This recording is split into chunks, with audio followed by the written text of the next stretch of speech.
sebuah konsep yang dapat membantu seorang siswa untuk memperoleh perubahan di dalam dirinya.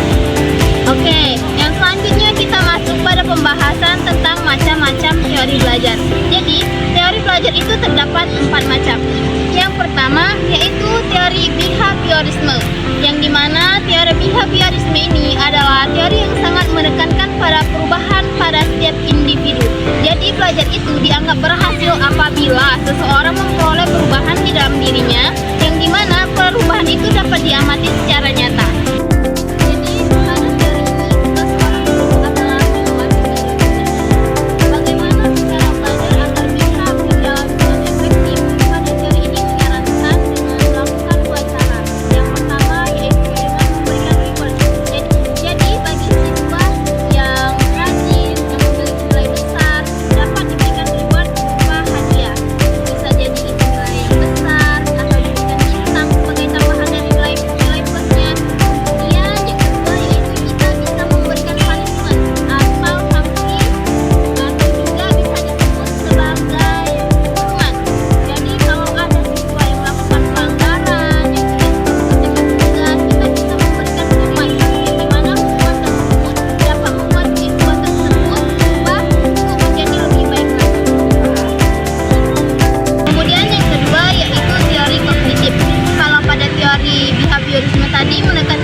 Kemudian pada teori ini seorang guru memiliki peran sebagai pendamping. Jadi kalau ada muridnya yang tidak paham, tidak mengerti, di sini tugas seorang guru adalah memastikan bahwa siswa tersebut dapat memahami apa yang telah disampaikan dan dapat menganalisis lebih dalam lagi apa yang telah disampaikan. Kemudian yang ketiga yaitu teori humanistik.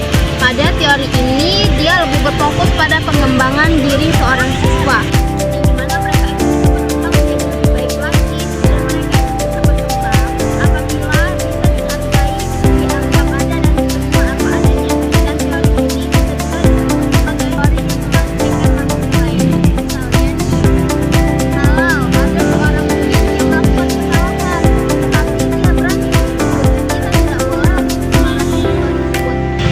Sebagai seorang guru adalah mendengarkan siswa tadi.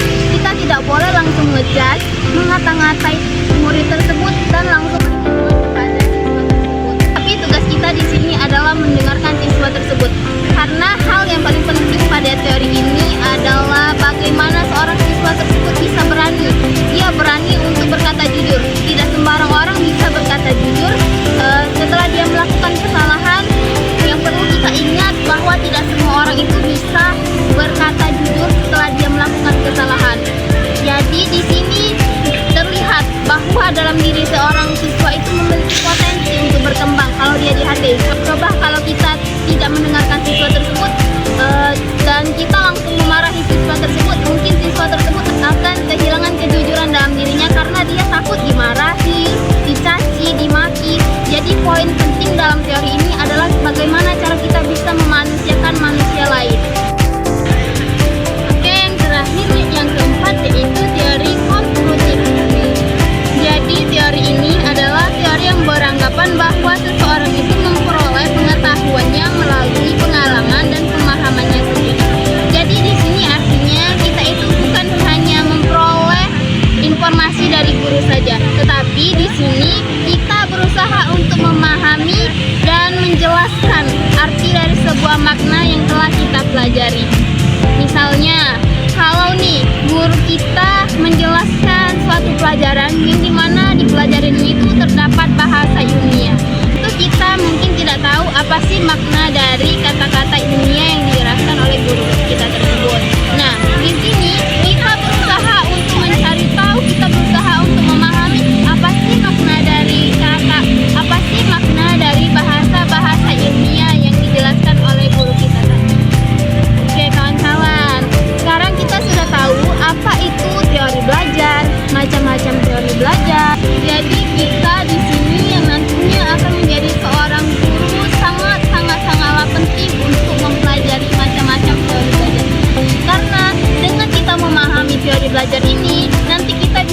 mengajarkannya kepada murid-murid kita.